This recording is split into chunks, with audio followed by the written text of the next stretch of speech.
Car ce n'est pas un esprit de timidité que Dieu nous a donné. Au contraire, son esprit nous remplit de force, d'amour et de sagesse.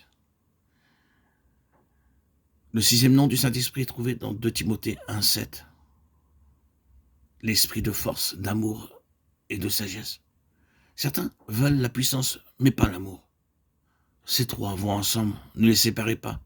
Force, amour, sagesse. Ils ne veulent pas les trois, mais les trois doivent aller ensemble. L'esprit de force, d'amour et de sagesse veut en premier lieu chasser toute ma crainte. La crainte du passé, du futur et du présent. Puis, le même esprit vous donnera la puissance sur le péché et la tentation, et un esprit de sagesse pour comprendre la pensée de Dieu, pour connaître la sagesse de Dieu et son plan, et la parfaite volonté de Dieu. Notre plus grand besoin est de trouver la volonté de Dieu.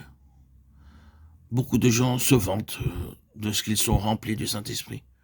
Je leur demande, dites-moi s'il vous plaît, comment trouvez-vous la volonté de Dieu? Ils commencent par dire, oh je ne sais pas. Puis ils parlent de leur longue expérience. Mais posez-leur cette simple question, pouvez-vous me prouver quand, comment et où vous trouvez la volonté de Dieu et quelle est l'évidence de celle-ci? Ils ne peuvent pas répondre. Dieu vous donne la sagesse pour comprendre sa voie, son œuvre, ses plans et sa parfaite volonté. Le 7e nom donné au Saint-Esprit est dans Jean 1, de 27. L'onction que vous avez reçue de lui demeure en vous. Et vous n'avez pas besoin qu'on vous enseigne. Mais comme son onction vous enseigne toutes choses,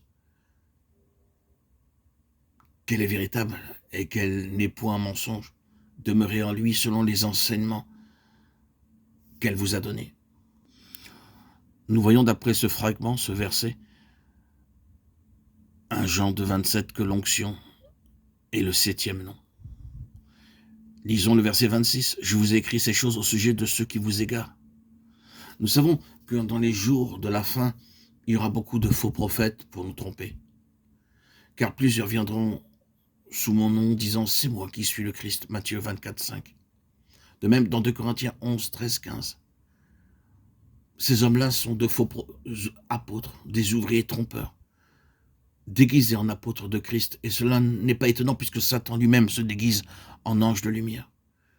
Il n'est donc pas étrange que ces ministres aussi se déguisent en ministres de justice. Leur fin sera selon leur œuvre.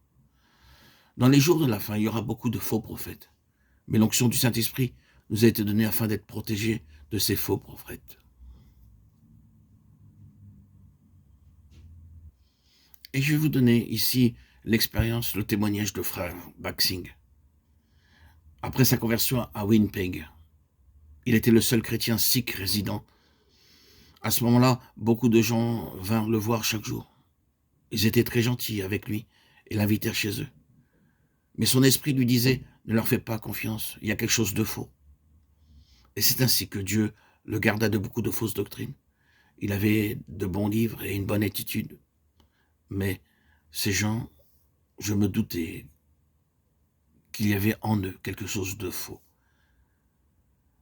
C'est comme cela, dit-il, que durant toutes ces années, Dieu me garda des fausses doctrines.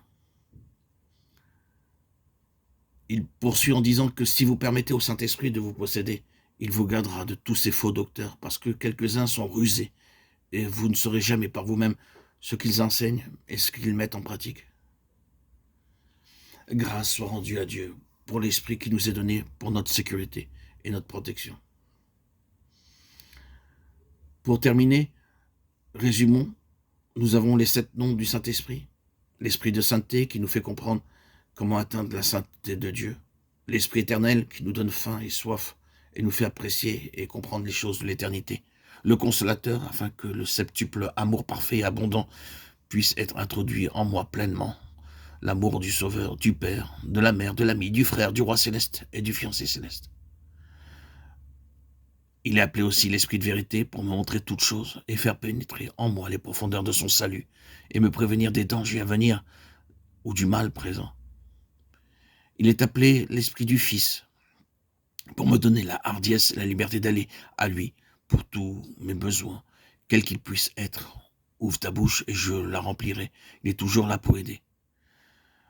Il est également appelé l'esprit de force, d'amour et de sagesse pour chasser toutes nos craintes, nos doutes et nos anxiétés, et en même temps nous maintenir dans le parfait plan céleste de Dieu. Septièmement, finalement, il est appelé l'esprit d'onction pour nous préserver des mauvais enseignements et des faux prophètes.